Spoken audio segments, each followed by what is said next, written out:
What's going on, everybody? So this is my first podcast interview.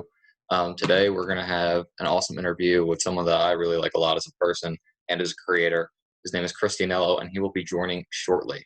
So let's wait for him. Yo, what's going on? I think you're muted. There we go. Now I am not muted. What's up, man? Not much. How are you? Good, man. I'm excited that you're here.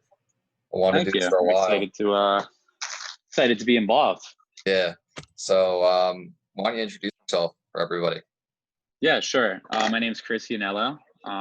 I live 20 minutes outside of Philadelphia.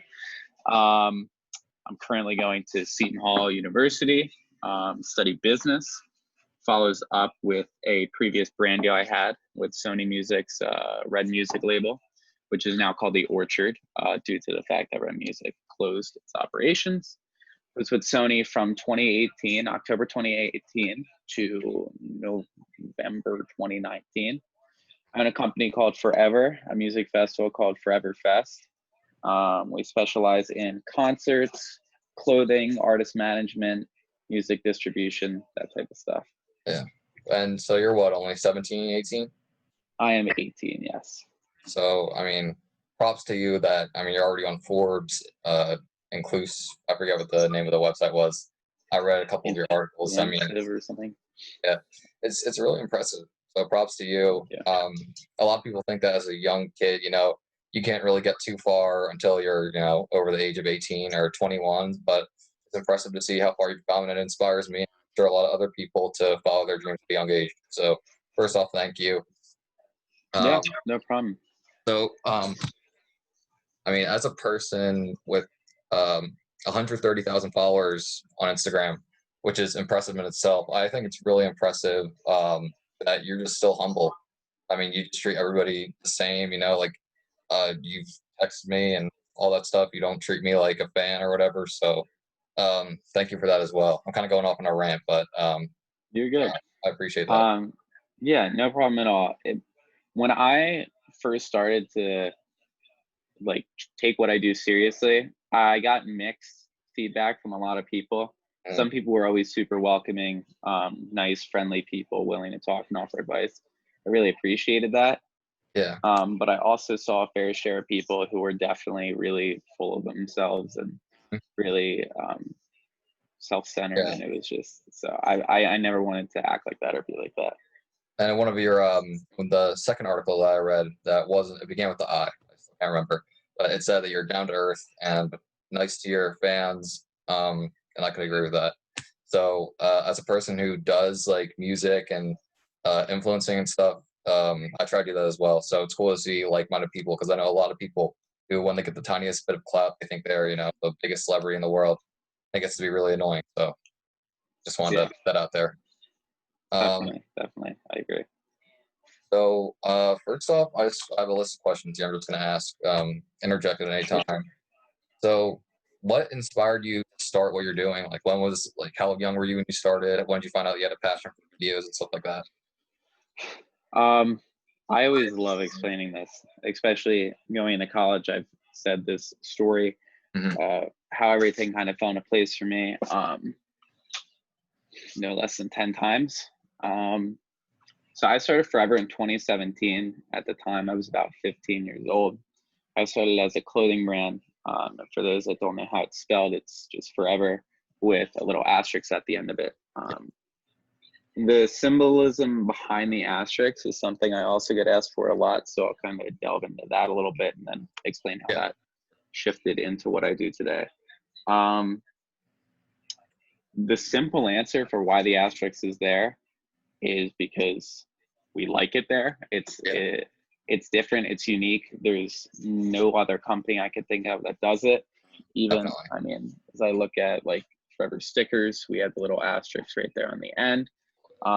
So it's always really neat to see something a little bit different from time to time. And I think that's a strong message that we go for. I think Forever is, obviously a common word, but with the Asterix, I think it adds more style to like the shirts and stuff. Like, it's just little things, So I think that's absolutely cool. Definitely looking to. Did you start the ambassador program yet? I know we were talking about that. I did not have a chance to do really anything with that. I want to get my roommate here involved with that because he's in a similar situation and wanting to get more involved. So I feel like that'll be a good place to start. Yeah. But as for how Forever kind of developed into what it is and what I did to start, back in 2018, around September, time of Made in America, you're familiar with Made in America. I had a couple thousand followers on Instagram, nothing too crazy. Most of my content was travel related, so it was very different than what it was today. I ended up sneaking my camera into Made in America with one of my followers from Canada. Wow. His name's Dawson. Yeah. Dawson. I say Lavelle, but it's local. So you can't have cameras in there? It's not allowed? You need a media pass. Okay, yeah. The same way Forever does it as well. We snuck our cameras in. It was the first experience I had with concert photography. Yeah. And I was like, wow, like I'm in love with this. Like I think I really found what I enjoy. I like being involved with live events. I like throwing live events. I like attending live events. So we snuck in, took videos, posted them. The video on my page did pretty well. I think it has about a little under maybe 16,000 views and about 50-some thousand impressions. So it did pretty well for that. From that point on, I ended up meeting somebody named Malik, who I talk to occasionally, not as much as I should. I met him in line. He asked why I was having the camera, what I was doing. I showed him some of my content at the time. I was like, yeah, like this is what I do. I own a clothing company and whatnot. He was like, I should connect you with my friend at Sony.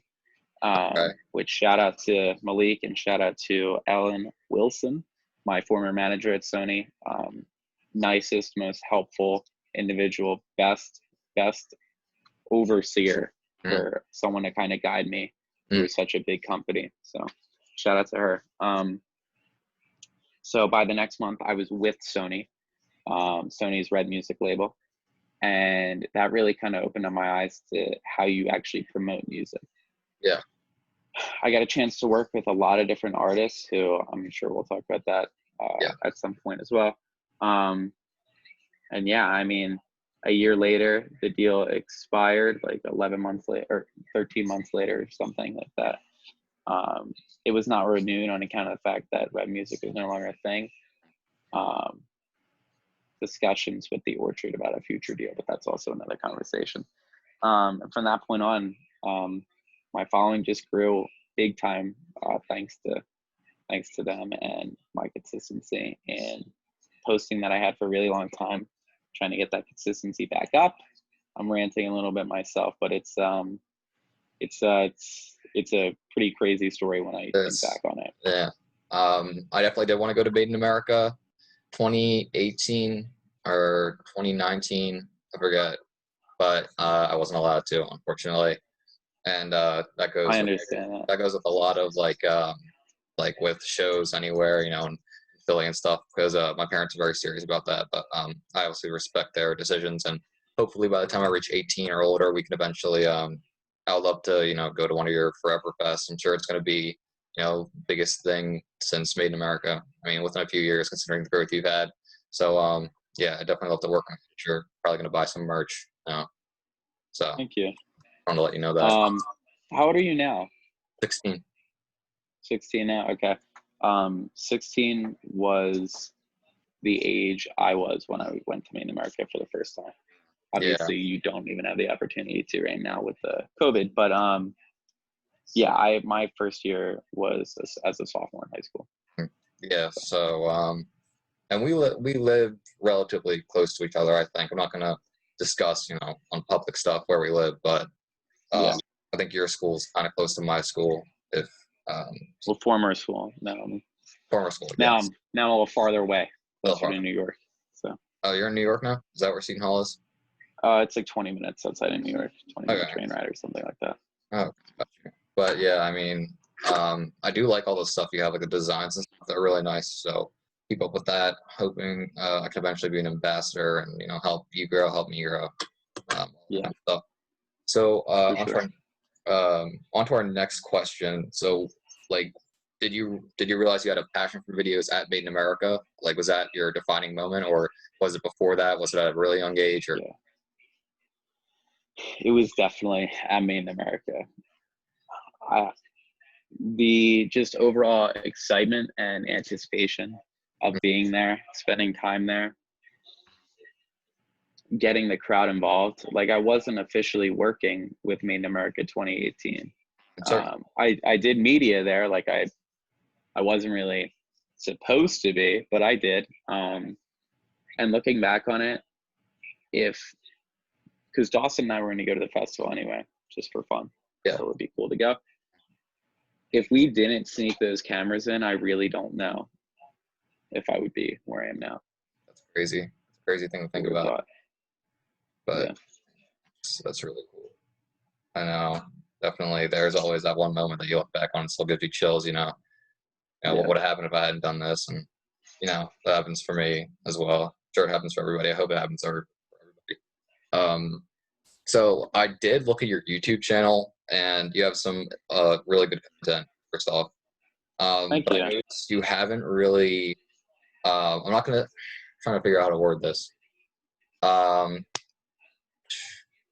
right, so how are you? Like, are you gonna take YouTube more like seriously? Because I know you put a lot of time to Instagram, and with your YouTube videos you do as well, but you don't have too many videos.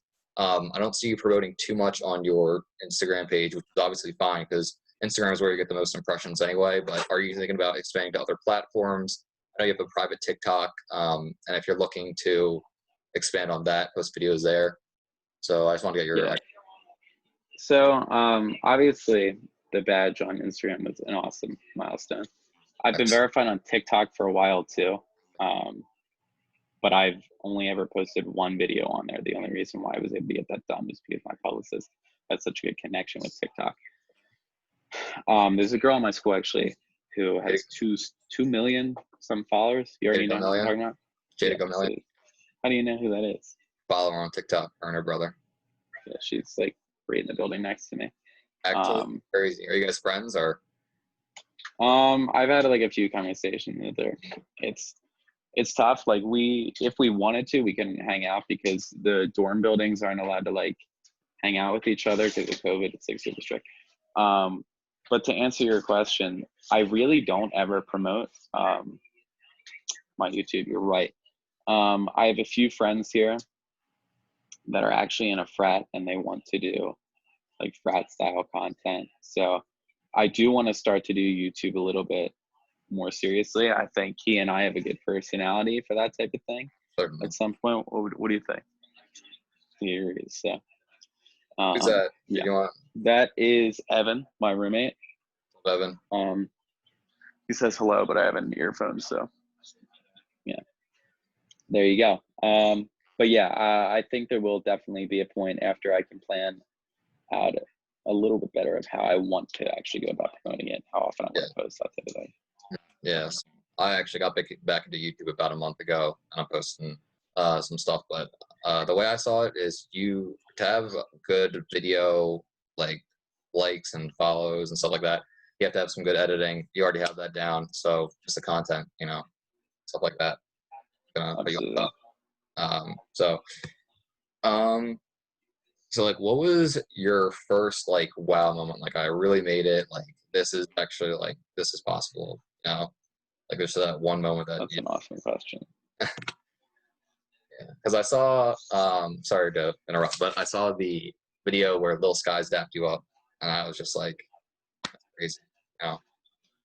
Yeah, I was pretty close with Skies' DJ for a bit. He's a super, super, super genuine, nice guy. So he really opened up the door for me to do the behind the scenes thing that I did with Skies, and also get in and get the media access to that concert, the Skies concert. I don't think that was my first moment of thinking like, wow, like I really, really made it or whatever. I think my very first moment was working with Dreamville Festival, which was April of 2019. What was that? It was April of 2019. Working with Black again, getting photos of them being on stage in front of, what is it, like 80,000, 40,000, tons of people with over 1 million people on a live stream. It was, to be in that position and be fortunate enough to actually be there and take photos in front of all those people and to get some killer shots it was really, really awesome. Yeah. I see your photos on Instagram all the time, as you probably know. I follow you, obviously. But yeah, you definitely, kind of hard to explain, but you really like embody the emotion of the picture with like your editing, stuff like that. So that's really cool. I think it adds like another element to it because, you know, just taking a normal picture doesn't always do the justice of the situation. Exactly. You know, your videos, the song choices and all that stuff, the editing is everything, you know, like it's really impressive. Yeah.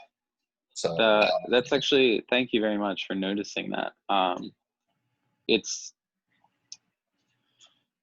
I want anything that I post to provoke emotion, even if it's just like the photo, like I posted a photo from right behind me. The coloring that we used on that, I still wanted to try to send like a message across of like, a lot of people know me for concerts and everything else, but like here is me now transitioning into, I mean, like a brand new chapter that I'm not fully familiar with, college. So, let me fix this real fast.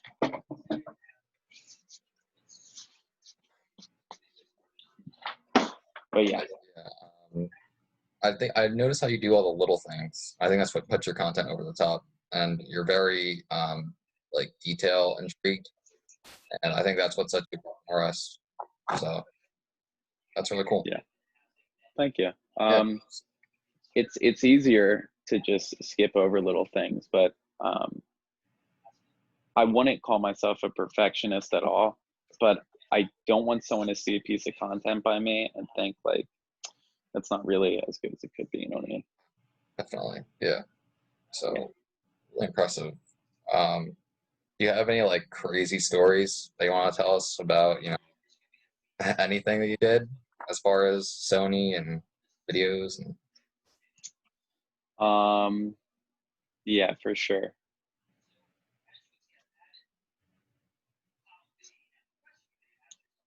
I'll just name a couple, and if you want to actually delve into detail into any, just let me know. We'll delve deeper into it.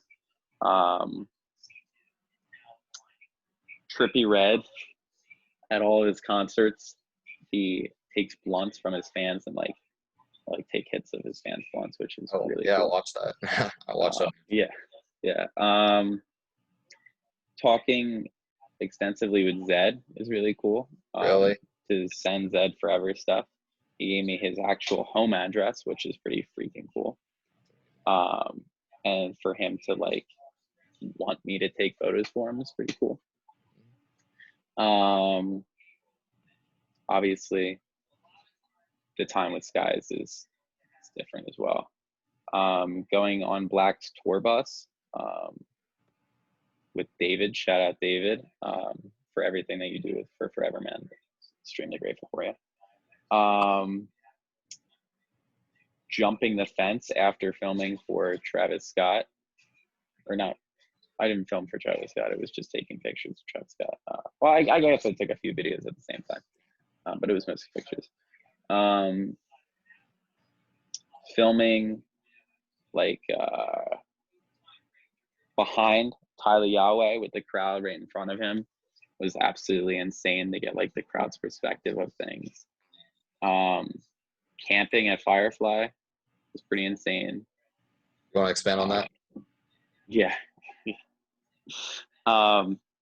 So I worked for Firefly. Like I was employed by Firefly in 2019.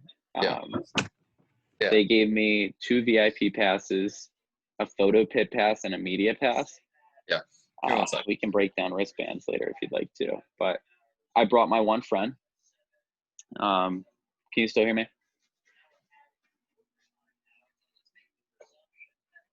My bad.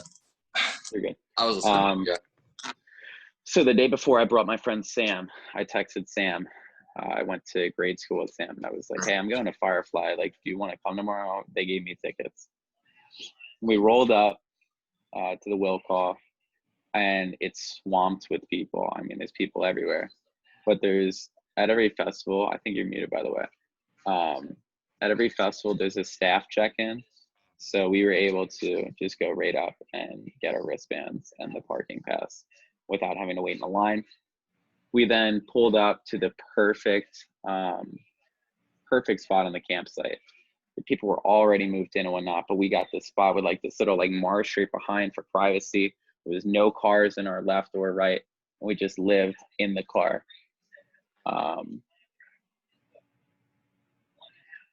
No idea who's calling me. I'm gonna ignore that obviously, but it's ringing in my ears, so I just want to decline that really fast. There we go. So where was I? Oh yeah. Just kind of being involved with like the culture of Firefly. It was my first camping festival. Okay. So like living out of my car for 3 days was like, it was just a really neat experience. The silent discos at 4 a.m. and like just so chill working with the DJs on their stage and whatnot. What's a silent disco? What is that? So silent disco is, they do them really late at night. So people that still want to have fun and party or whatever can, while other people sleep. So at like 3, 4, 5 in the morning, you have these people with headphones on. And now with COVID, it sounds insane, but people just have these headphones on. You just show up, grab a pair of headphones. There's 2 DJs, and you just like hit a button and you can go back and forth between their stations. So they have on headphones too, and you can't actually hear anything when headphones are off. But when they're on, like everyone's wearing them, so everyone can just hear the music. That's a really good concept. Yeah. So from my understanding, correct me if I'm wrong, but Firefly is mostly like kind of like indie and not as much like rap, like Made in America. Is that right? So it's bounced back and forth. This 2020 lineup was admittedly very bad, in my opinion. I did not really like it. So. Yeah. Was that any different, having to film for, I guess, more of a calmer type environment rather than Made in America, which is clearly very excited and Yeah, no doubt. It was.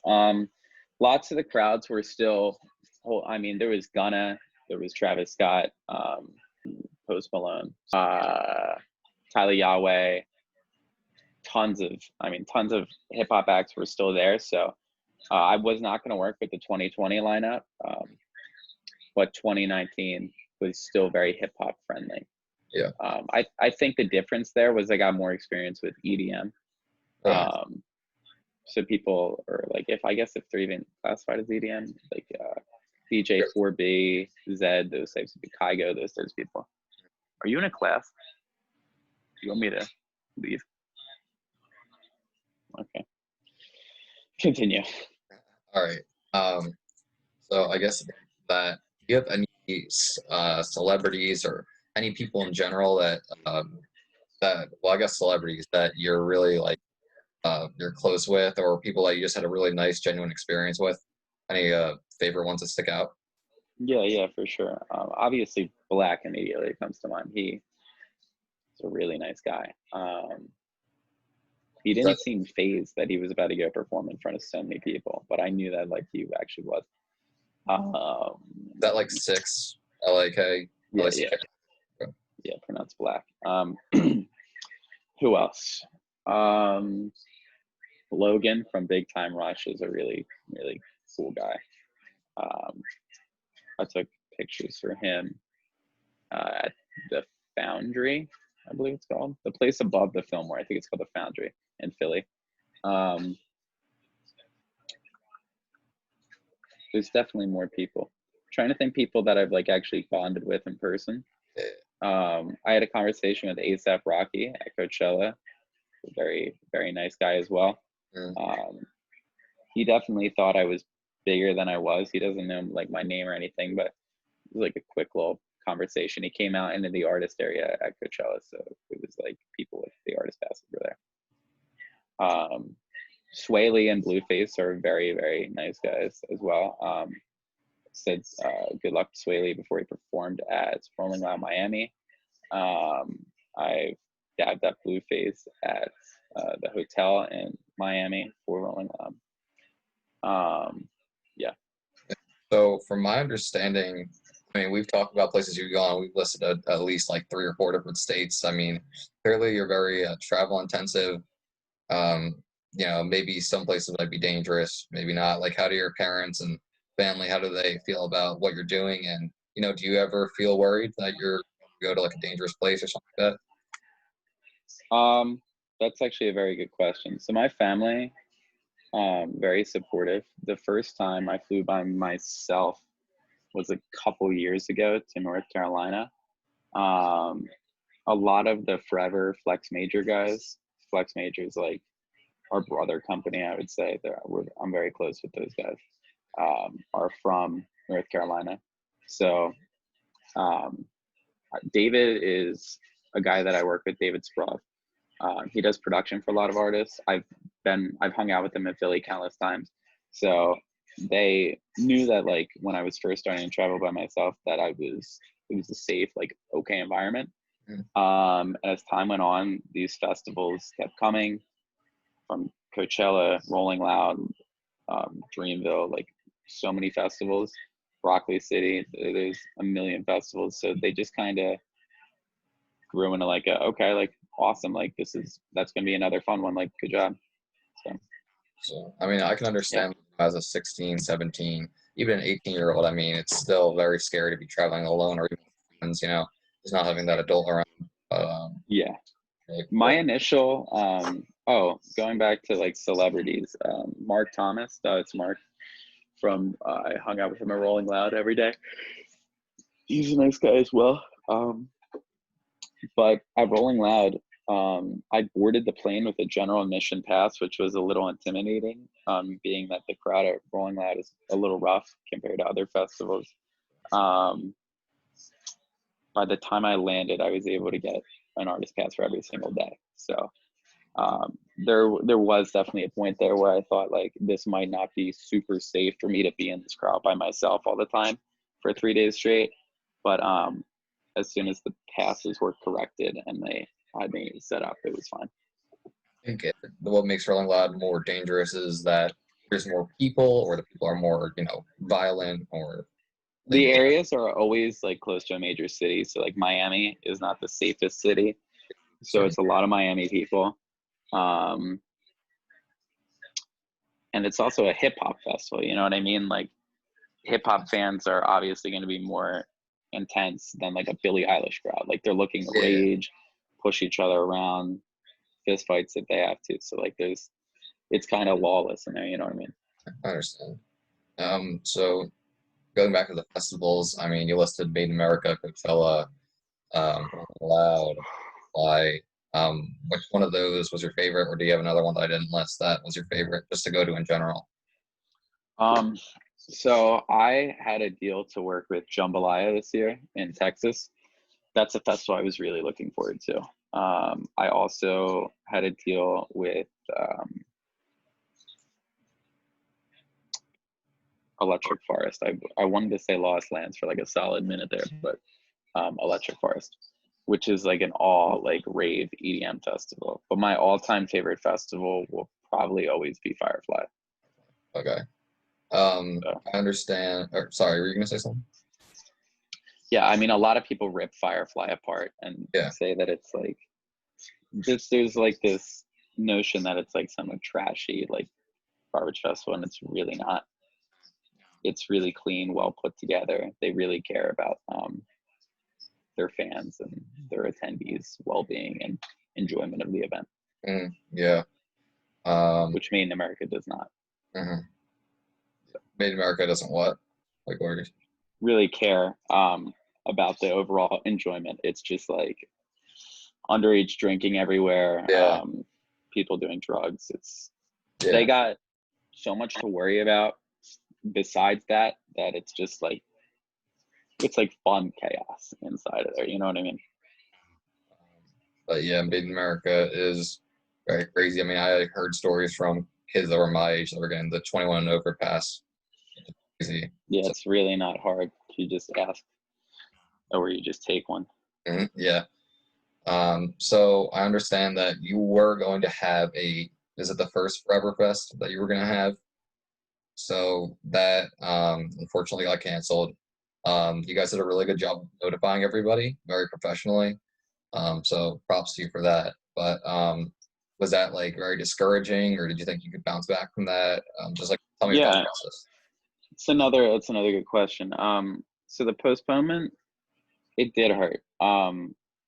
And it pushed our team apart a little bit in terms of there were people that were just so annoyed that they were like, I'm not sure when I can actually come back to this. Like we put 2 years worth of thoughts into this or almost 2 years worth of thoughts into this, and now we just can't execute. There was other people like myself. We waited until the literal last minute that we could to cancel while still giving people enough time and issuing refunds for the April concert and some other stuff. So it did absolutely hurt, but in the long run, it's not going to tear us down from what we're going to accomplish. You know what I mean? Yeah. And so was that your decision, your team's decision to cancel, or was it more like, Philadelphia was starting to shut down and, just thought of like they kind of forced you to shut it down? Like what Philadelphia was hitting ordinances on people in the actual city all day, like every single day. Like there was new updates with it. And we realized that if we tried to pull that event off, it would not have been safe for the artists, the fans, or any of the staff. And it was just, so it was a tough decision to make, but as a team and based on the judgment of the way that Philly was responding to the situation, we did just decide to postpone it. And I have a lot of respect for you guys for doing that. Just making sure, like the article said, care about your fans, you and your team. So it's you're mature for your age. Obviously, I know I'm sounding like I'm some 40-year-old guy, but very mature, very impressive, and that was just a good decision overall. So just wanted to thank you, and it'll be back at some point. And I hope one day I can go, or like that. I'm open. Once you return from Seton Hall, we can hang out some, make some content together. Yeah, for sure. As soon as you're allowed to go to any kind of Forever production, you can just shoot me a text and we'll make sure that you're well accommodated. If there's ever a concert in Philly that you want to get involved with, like not at the Wells Fargo Center, but like any like Philly venue, you can also hit me up and I'll see what we can do in terms of passes. A lot. Try to do a lot of interviews with people. A lot of people have flaked on me. A lot of people with 1,000 followers or less have flaked on me, and it's kind of crazy to think that you're my first one because I had an idea that you were going to do it, but I didn't know if maybe you were going to pull through just because you're in college, you're busy, you have your whole thing. So it's kind of random. But I appreciate it. Yeah, you're just like the beginning. I really wish that there was somebody that was like, I have somebody at college that did it for me moving into college, but when I started like the actual work that I was doing, there was nobody there to like hold my hand or show me the way through it. So I'm happy to always discuss and cut out, any kind of lies that or stereotypes about, what the music industry is actually like. And I think the common, stereotype with people who are surrounded in the hip hop or rap industry is, everybody is, violent, drug addicts and, just like, trashy people. But I think like that's a stereotype that everybody kind of needs to work on because clearly, with yourself, with myself, even, we're clearly, not like that. So definitely a notion that we should break down. So if you have like parents or anybody that thinks that, rock artists do drugs too. So like you're gonna find bad eggs in any group of people. A lot of people that put hatred or disrespect on the hip hop industry are out of touch with it. You know what I mean? So And it seems like it's always the people who know the least about it that have the biggest opinions on it. You know, you're right. that You're absolutely right. that was a really good segue into our next question. So for my like viewing of your page, you know, I might scroll through the comments for a couple posts or something. While I was researching, I didn't really see too many like hate comments or stuff like that. So do Really you not. like receive hate comments, DMs, and what's your thought process for that? Because I actually have a pretty, you know, out of the ordinary process. It's happened. It has happened indeed. I'm gonna take my daily vitamins real fast too. It has happened in the past for sure. I have gotten some hateful messages. It's easy to get caught up in that stuff, way easier than you would think. So the thing that I try to do is I'll reply, but I'm not gonna ever argue with somebody. You know what I mean? Like if somebody doesn't like me or what I do, they don't have to follow me or look at my page ever. Exactly. And that's just something that I always remember. Like if somebody really has a problem with you that much, they've got some kind of deeper issue going on. Yeah. You know what I mean? Yeah, and just so you know, in case something cuts out, the maximum on Zoom is 45 minutes, so I might have to create a new Zoom, just so you know, if you're okay with that, if you have enough time. Sure. So I'll let you know in case in a couple minutes. But anyway, to kind of relate to that, you know, I do music, obviously. I don't know if you've heard any of it or, you know, seen my stuff. But, you know, I've had people make diss tracks on me and stuff. And for some reason, I just like something in me was just like, you know, never listened to it. I just like, I still haven't listened to it to this day. And I think that's just because, you know, I was talking to my mom about it and she said, when people know that you're like, when you show people that they don't care, that you don't care about what's going on, then that's when you hold all the power. And I think it's, you know, it's almost funny when you think of how much time and effort these kids put into it, you know, I mean, even to just put the song together, to write the lyrics, do the research, to get the pictures for the thumbnail of my Instagram page. It's just like funny to see how hard they work. And then for them to not get a reaction out of me, it's just, you know, it's funny. And it makes me feel good because, you know, it's hate. People like that better just be doing music for fun because there's no kind of long-term growth in that nonsense. You know what I mean? Those will always be people that are stuck down here, like stuck. There's no way that you're going to ascend by bringing other people down. You know what I mean?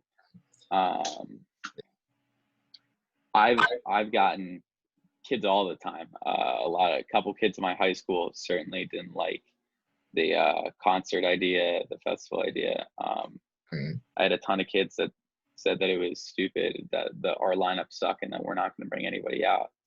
And we sold out the last concert before COVID. So I've always noticed that one thing that they all have in common is that they just have like that simple mindset, you know, that, I mean, I've never had the idea, like I've never been like, I want to do a 9-to-5 job and just live like that for the rest of my life. And I'm sure you have a similar mindset.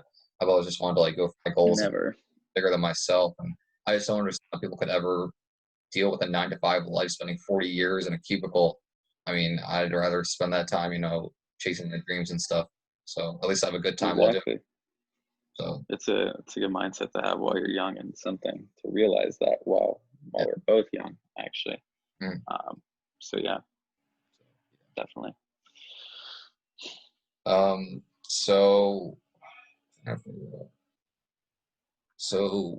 what is like your favorite part overall about just, you know, everything that you do as far as forever and all that stuff? Is there anything that you find fun doing or any emotion and something like that that you find enjoyable or something that you really enjoy? Something small that's really special to me is when people show me that they use my photos as their background. Or when people tell me that they enjoy the videos that I create. Yeah. Or when they see a photo of Tyler, the creator, or whoever, said whatever. Yeah. And they comment like, "This is insane. Like, you're insane. Like, I can't believe you were able to do this." it's a reminder that like I really am blessed and fortunate to be able to do this. And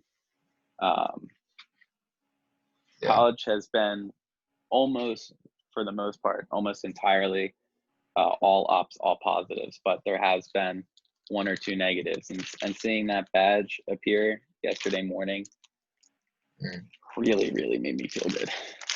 It still does now. I mean, it's been like a day. So, I mean, I think I shot you a DM. What was it? I don't know if you can remember when it was. 6 months ago, 4 months ago, something like that. Something like that. I mean, that was just because I already, I like your content, and I hope that made you feel good. I've always been the person who's just like, I don't know why, it's just like this thing that I do. I always, even if it's a smaller person, I'll just say, I like your content, stuff like that, But It'll make somebody's day. yeah, definitely. I mean, I try my best to respond to every single DM that I get. A lot of people ask for handouts, which usually, honestly, does not get much of a response. Yeah. Packages? Yeah. Okay. We need stuff from the store later. We'll talk about that in a minute. Yeah. No, you're right though. Yeah, it does make someone's day, definitely, and it can lift them out of a dark spot, if you just say the smallest thing. So you have mentioned the badge a couple times, which is absolutely incredible. Congrats to you. So I understand, obviously, that's an amazing accomplishment. It obviously puts a lot more credit to your name, but I feel like,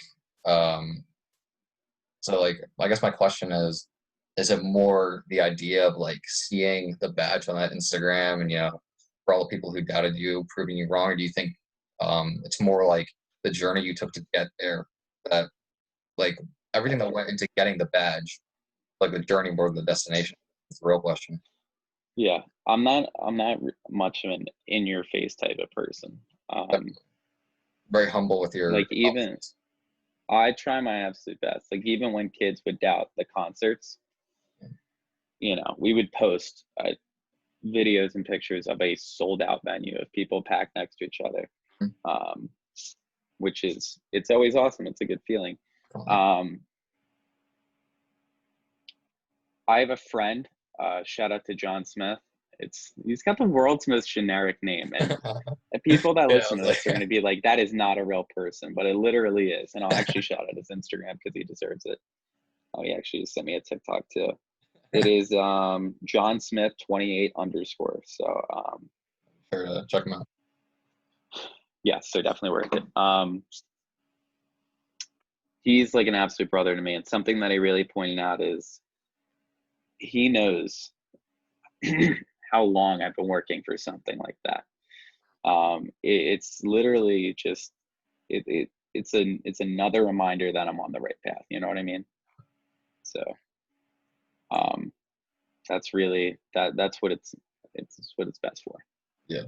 And if kids that don't like me or didn't like me or don't like what I do see it, then they'll probably not like me anymore just because of it. But it's whatever. Or there's going to be those people who are like, "Oh, I always supported you. I was just joking around, Like, I was just joking when I said I didn't like your content." That's definitely. I'm sure it's happened to you too. But yeah, that's really awesome. And so yeah, it's a really big accomplishment. Thank you. It's like, still, when I open up my phone and just see that there, and when I switch to Forever's account and go on my own account and just look at it, it's a really good feeling. Yeah. So I know you did say you were verified on TikTok as well. This is just a quick question, but does that hold like as much meaning for you on TikTok, or do you think that was easier to get on TikTok? It's like worthless on TikTok, especially because of the fact that it's about to be like banned. I don't make TikToks. I don't really care about TikTok. Yeah. So I mean, it's cool to have there. I mean, it's cool to make comments and see a badge. Yeah. The name. So I do make TikToks. I don't know. You probably haven't seen my page. but I mean, I'm at 4,000 followers right now. That's something I definitely want to grow. So, I mean, from TikTok, I mean, it's really all about luck because I've seen, kids who accidentally take their parents' phones who have 100,000 followers. So, I was wondering if you had any advice as far as growing on that because I mean, I post like 5 to 10 times a day. I have over 500 videos. I only have like one or two viral videos. So consistency, I mean, I'm not big on TikTok, but just as a whole, like for social media as a whole, a good rule of thumb is that consistency is always key and content is king. Consistency is key and content is king. Post a lot if you can. It sounds hypocritical because I don't always post a lot. By the way, these chairs that I'm in suck. They're like rocking chairs, but like if I lean back too far, it feels like I'm gonna fall backwards. Yeah. Consistency is king. Post a lot. You just say that you post a lot. The more that you post, the higher of a chance you'll have to go viral. Do you follow, I know there's an insights page for Instagram, there's an analytics page for Instagram. I watch a lot of YouTube videos about TikTok and it says to only post a few amounts of times. Do you ever follow that stuff for Instagram? Say your followers are on most at 3 p.m. Do you do that or do you just post whenever you feel like it or however much you feel like it? Because, I don't really listen to the time frame when it says my followers are active. I don't want to ever be bunkered down to something. I'm just not like an idiot about it. You know what I mean? Like, there's been times where I finished editing a video at like 1, 2 in the morning, and I'm not going to post it then, obviously. I'll wait till like beginning or like ending of a day, like 9, 10, 11 in the morning, 2, 3, 4 in the afternoon. Absolutely. So yeah, just kind of no real consistency in the time that I post. It's just kind of whenever I get a second, I guess. And so I assume you'd agree with me on the statement that getting Instagram followers is so much harder than any other social media. Maybe not Twitter, but it's hard. So. Yeah, getting people to follow you on Twitter is pretty tough. I don't really use Twitter or care about Twitter. Yeah. I think growing on YouTube has got to be the hardest stuff. It's not really something I've ever put my mind to. However,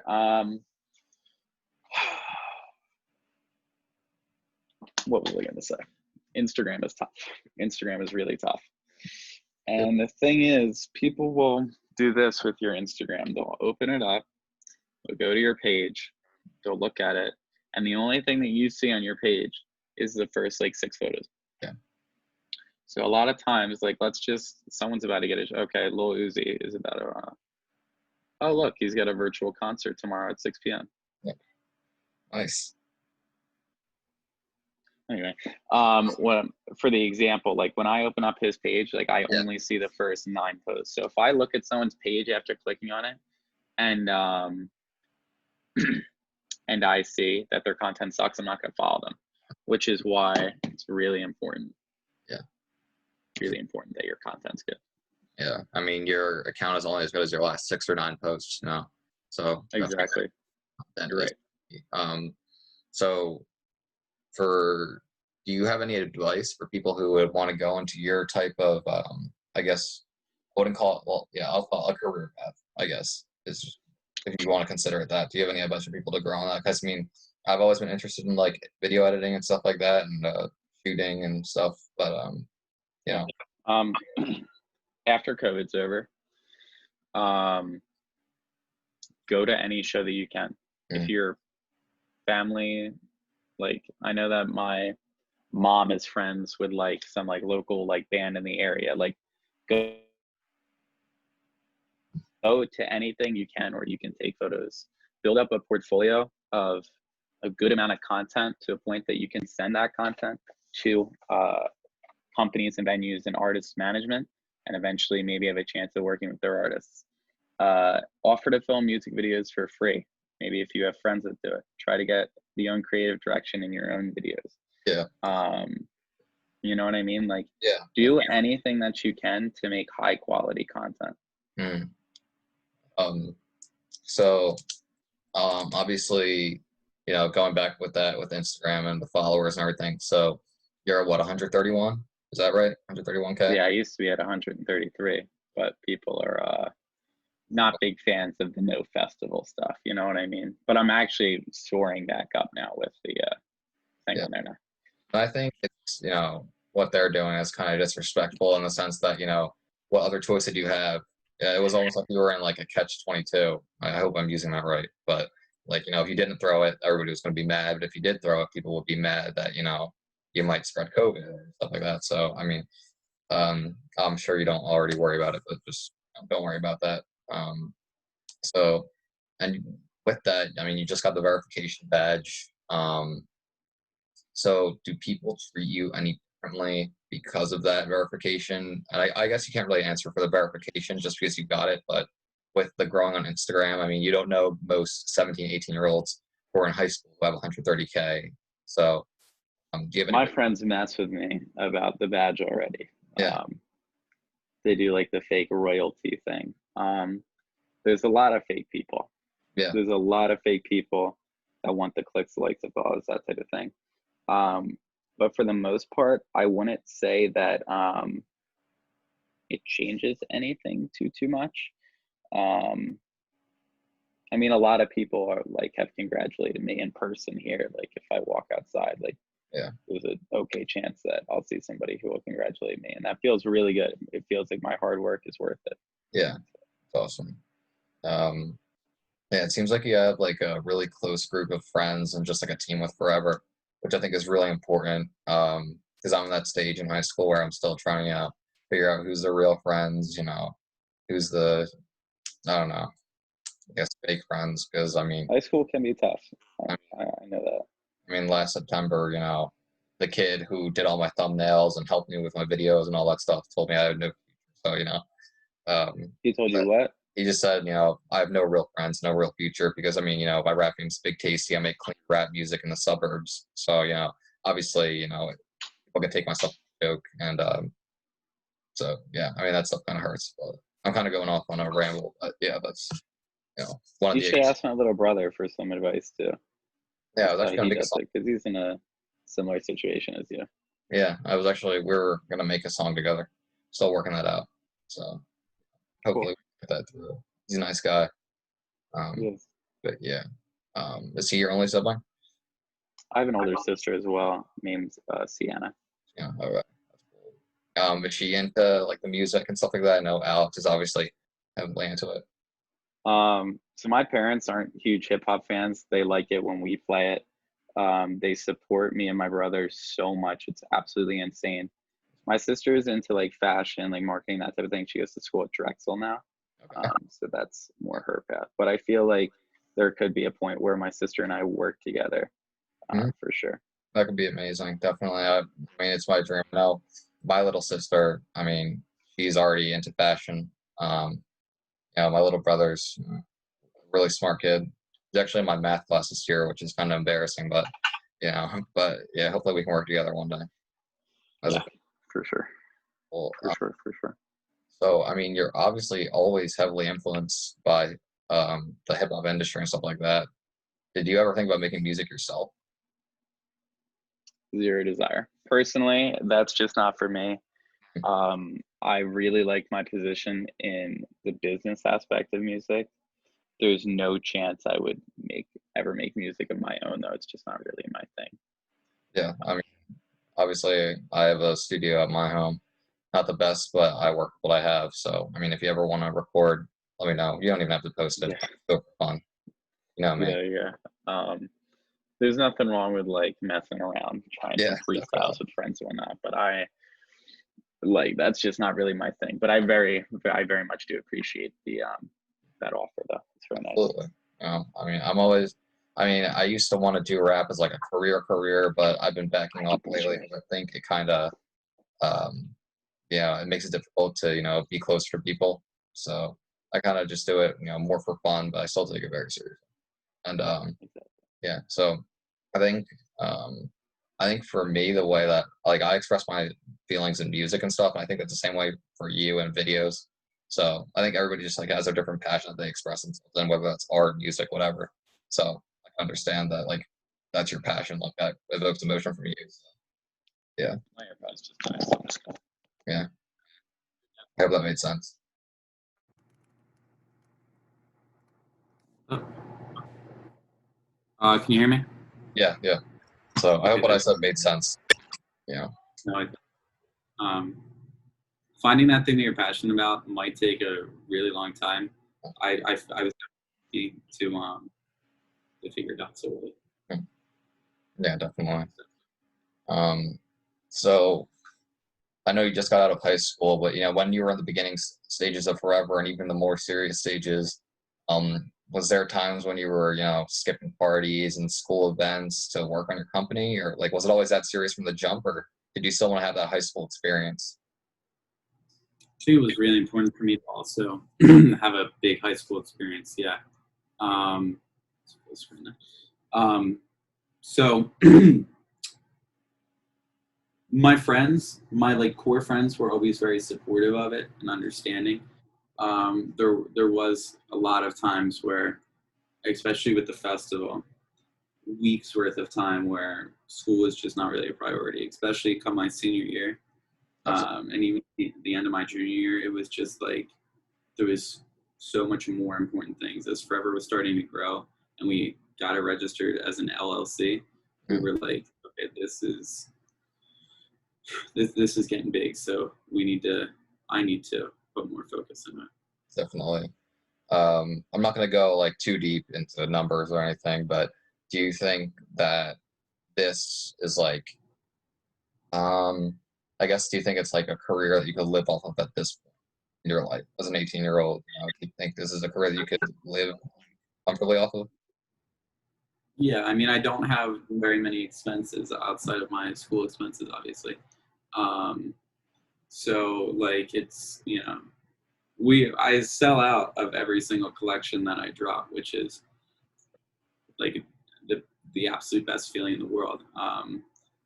It's a lot of work to have those shirts produced and manufactured, sent here, stock them in the store properly, get pictures of models wearing them. It's a lot. So I'm gonna work on another collection probably tomorrow, honestly. Maybe one design tonight, but it's just, oh my God,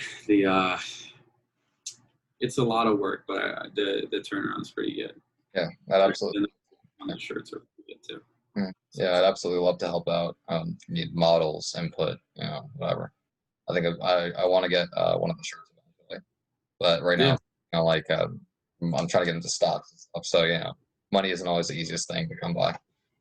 Definitely. Yeah. I understand. But yeah, so I guess this is more of like a negative question, but was there ever a time where you almost caught yourself like feeling like an absolute celebrity and kind of just like being arrogant? And I mean, it can even just be a simple no, like, I don't know how a celebrity would feel, but there's never ever been a point where I'm like, I'm better than this person because I've done this or that. Ever. Yeah. I feel no different than an average person. Yeah. I mean, it is a little bit of a confidence booster with the badge, but what is that noise, dude? Someone like sweeping the roof over there. But it's never changed the way that I think or act at all. So, yeah. And I think obviously the numbers that you have is incredible, but I was never one to like dwell on like numbers and materials and stuff. I mean, I think it's really cool that it's like a win-win for you because you clearly enjoy what you do, and I have a feeling that even if you had 0 followers, you would still do it. But I mean, the fact that you have like such a passion for it and you're getting followers, making a business out of it, I think that's really awesome for you. Yeah, it's I would still do it with 0 followers right now. I love it. I love it so much. I wish that events could still be happening. Yeah. So I guess going back to that, like, did you ever have like an encounter with somebody who was just like, how am I gonna word this? That was just like an absolute hater, like just like out of nowhere. I just always been interested in this kind of stuff. Not in person. Definitely not in person, but there have been like kids that have messaged me like negative things. Sure. it just really doesn't bother me, honestly, because you can just block somebody in 2 seconds, and I just move on with it. It's really not that big of a deal. Yeah, absolutely. I mean, your haters are the only people that think they're better or you're better than them. So, yeah. No, nobody under you that's less than you will ever be jealous or hate. You know what I mean? Like, if someone's or nobody above you, I mean. Yeah. Nobody. I said that. Nobody who's doing more than you and is working hard and really accomplishing things is ever going to look down and hate on you. Yeah. I'm going to go get my charger. I'm going to transfer to another room. But yeah, I agree with what you're saying 100%. You know, and it's really important to just focus on the good people, the people that have been supporting you. Yeah. Oh, yeah, that's tough as hell. What? Sean Kelly just said, yo, can I send you some jerseys? Sean Kelly. Who's that?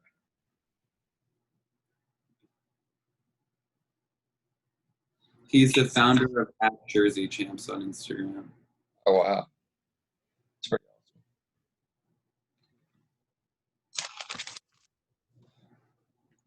awesome. Whenever you want to get back into the interview, let me know.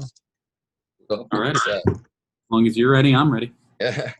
Yeah, so Jersey Champs, that is... All right. So have you ever had like a celebrity that like slid into your DMs or something like that where you're just like, whoa, like, why is this person? No. Oh my gosh. I wouldn't say any like A-list celebrities, no. I've had countless DM conversations that I've started with celebrities. But yeah, I mean, I guess that guy counts right there. He's got like 2 million followers. Oh, wow. Dang. And his brand also has like 2 million followers. So you started Forever as just a clothing brand, right? At the beginning.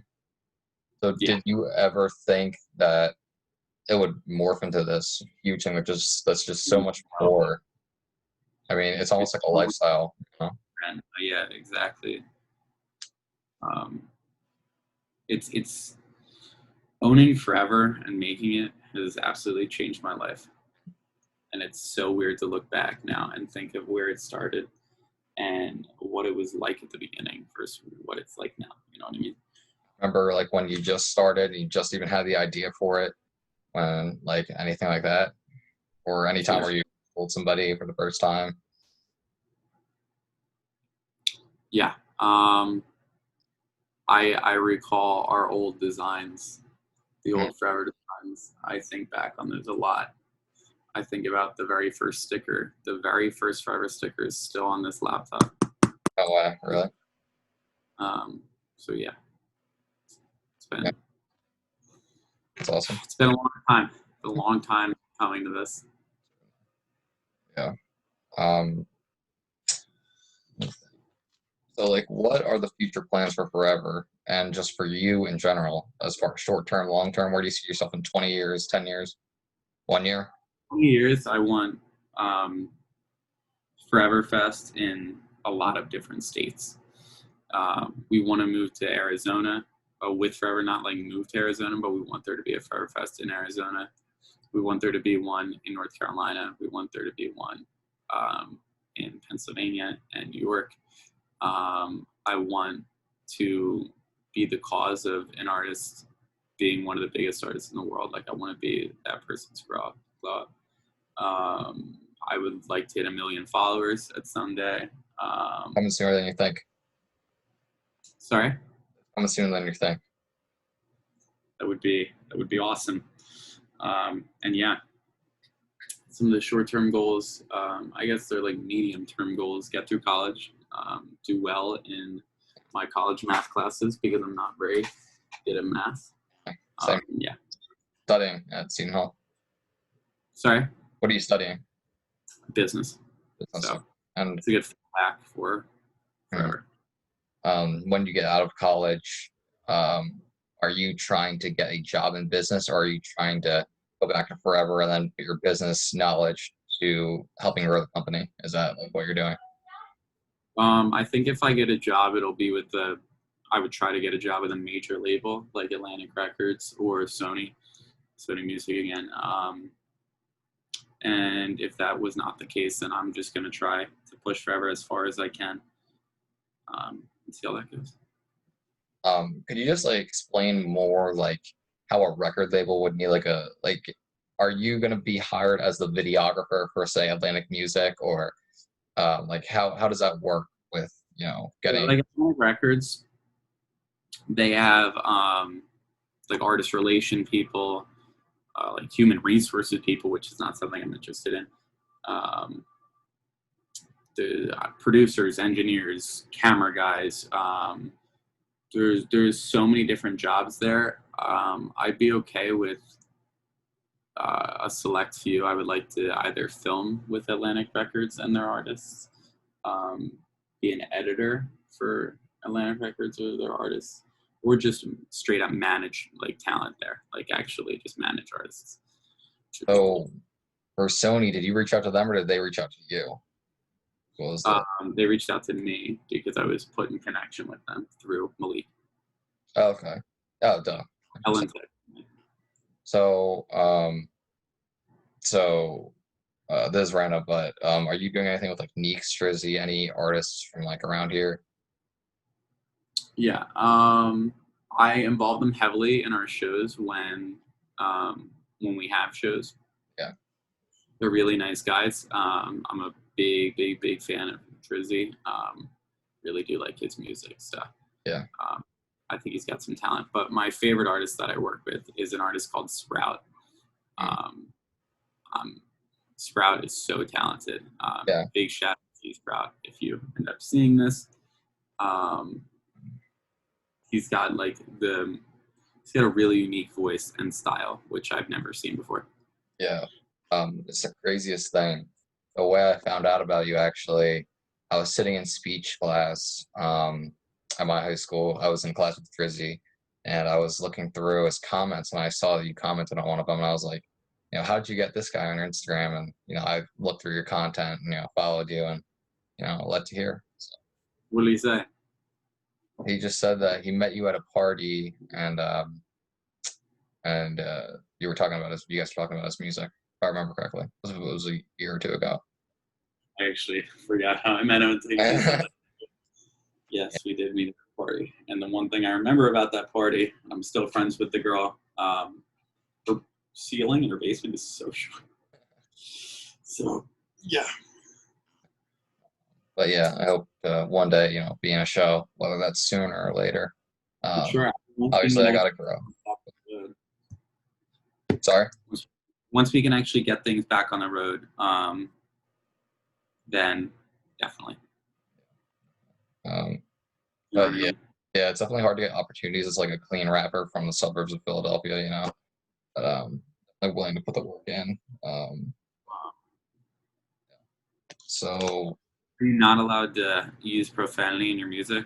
And the more that went on, I kind of embraced it, and I saw it as like an obstacle, but it kind of adds like a fun challenge to it. It's so easy to rhyme, it with anything. I mean, you can use curses to take the easy way out, rhyming and stuff like that. So, definitely. You're right. Yeah. So, have you ever listened to my music by any chance? It doesn't. I don't care if you have. I really don't. It's not gonna make me feel bad. Have you? I think you sent me a link before, and I did. I get sent a lot of links to music, Definitely. so I always do my best to listen to them. But sometimes it does get out of hand. So if you want to send me more of it, that'd be awesome. Definitely, yeah. Trying to hold up. Let me pull up your Instagram real quick.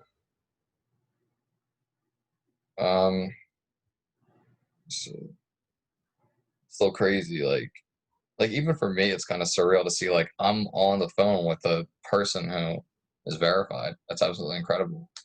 I have to work, like, it's crazy. And I appreciate you, like, treating me like just a normal person, not even as a fan, which, obviously I am, but I really, Thank you very much. I really appreciate that, man. it's always awesome to see successful people who are actually, kind to their fans and stuff like that. So, Thank you. Well, listen, I've got to actually run out of my dorm right now. My nice little pirate mask here. So I will catch up with you later at a date. Please send me some of the links to your music. I really enjoyed talking to you. Yeah, that's pretty much the end of the interview. I kind of just rambled on, but I really appreciate it, and thank you for your time. Sorry if I held you for too long. No, you're all good. If you ever want a part 2 or something, you can just let me know. So can't wait to work with you. Or hopefully meet up soon when you get back from Seton Hall, but I will talk to you soon, text you soon. I really appreciate it. Definitely. All right, we'll talk soon, man. See ya. Yeah, Thank you. no problem, man. See ya.